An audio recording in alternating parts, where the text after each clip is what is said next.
note that lots of questions have been received, and we will be putting together a FAQ on school safety that will be available on our website. And will include these questions and others. In addition, if there are questions that are asked tonight that answers can't be provided to, then they will also be captured in that document and made available to the entire community. The first question is, who handles day-to-day discipline at the school, and how is it different from last year? The building principal has the primary authority to assign discipline to students. There is really no difference in this approach from last year. What is this? Oh, go ahead. In the interest of specificity for the high school, at the high school we have grade level assistant principals at 9th, 10th, and 11th grades. Our grade level administrator is our director of counseling and guidance. And there are 2 deans who oversee elements of school life, including our discipline policies with our school administrators, divided according to one for 9th and 10th grade and one for 11th and 12th grade, and that is as it was last year. What is the suspension expulsion policy at the school? The policy is on our district website. It's policy number 5610, which can be accessed by anyone in the public. Basically, any student who is guilty of continued and willful disobedience or of open defiance of the authority of any teacher or person having authority over him, or of the habitual use of profanity or of obscene language, or who shall cut, deface, or otherwise injure any school property, shall be liable to punishment and to suspension or expulsion from school. For the purposes of our policy, suspension means the temporary removal of a student from the regular instructional program. Thank you. How many times can one be suspended and continue to be returned to school? There's really no set number of times. It depends on the individual situation, including the severity of the incident. There are no changes in this policy from last year. If a kid brings a weapon to school, will he or she ever be allowed to return? Again, this depends on the individual circumstances of the incident, including the past history of the child and the weapon involved. And just to clarify your response, Mr. Memley, in regard to the particular incident at Maplewood Middle School, it has been stated clearly that this student will not be returning to Maplewood Middle School. Is that correct? That is correct. Ms. Mohammed, back to you. Please explain the district's policy regarding kids bringing firearms to school.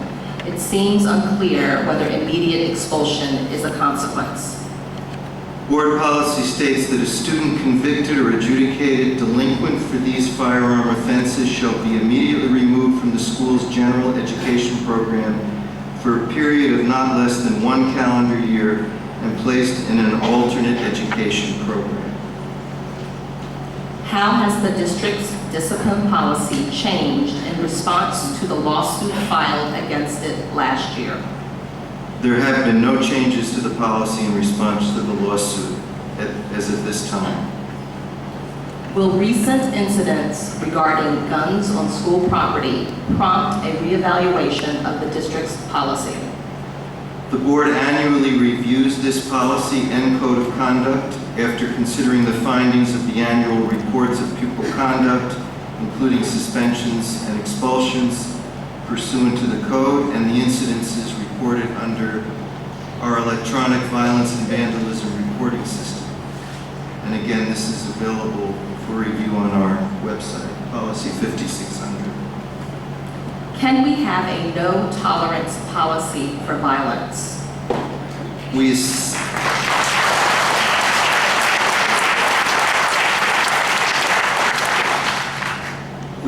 assess every individual case on its own merits.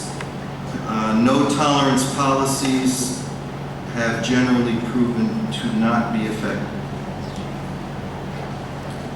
What do we do to ensure physical safety and security for all of our students? We have a number of procedures and equipment in place. These are being reviewed regularly, including monthly internal meetings, communications with the police, input from security experts, and involvement in statewide programming. Drills take place twice a month, including a fire drill and a security drill. Security drills include non-fire evacuations and lockdown situations. After each drill, we closely monitor reactions and we evaluate our procedures to update our practices as necessary. The remaining questions were around differentiating between code yellow and code red. Ms. Aaron, thank you very much for clarifying the definition of code yellow. I think that was clear. And those details, as I said, will be in the back. There is just one additional question our board member, Elizabeth Baker, wanted to pose before we turn over to the audience. And Mr. Adams, this one in particular is directed to you. Can you describe the response and supports at Maplewood Middle to students in the days following the event? Yes, the day of the event, the first thing we did again to support students was we met with teachers in the library to let the teachers know that we needed to praise the students the next morning for being brave. We wanted to set the stage to let the teachers know that we were all safe because our students spoke up in spite of being told, snitches get stitches. But they determined that our safety and that being a responsible bystander was more important to them. And so they did let a caring adult know. So that was the first thing. We wanted the teachers to praise the students in the morning for their bravery. That was followed up with me appearing on our live TV broadcast called News on Waffles, where I also praised the students for their bravery, and I let them know that they were safe, that there were counselors on hand to speak with them.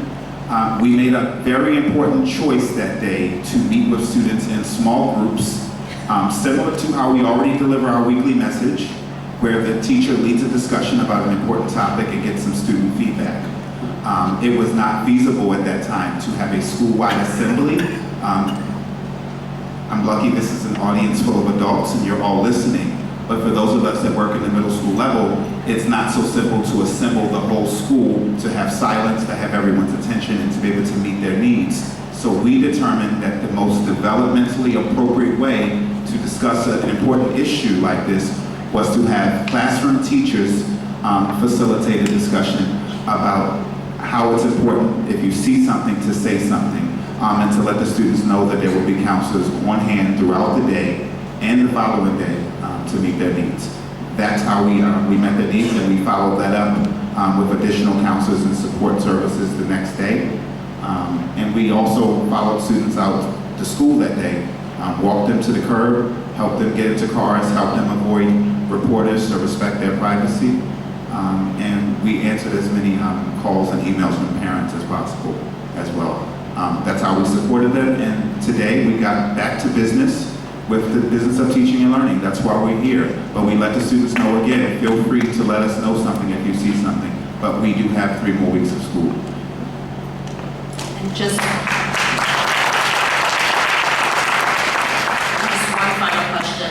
Does the district have crisis response plan to support students? And can you explain what it includes?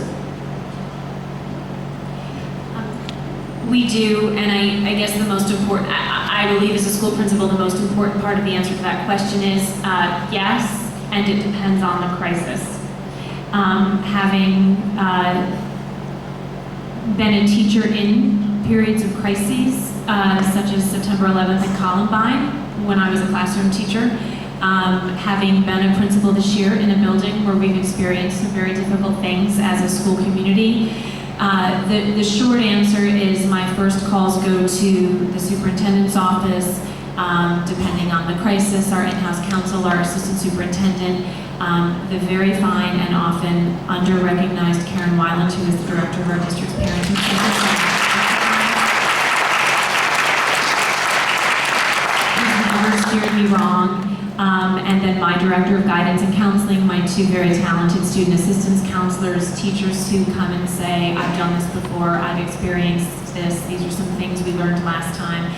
My administrative team, so that's about probably 14 people that I just kind of highlighted. So the degree or how we would assemble them depends on what is happening. As we were managing our Code Yellow, the crisis team was a very small group of people managing what needed to be managed with the Maplewood Police Department.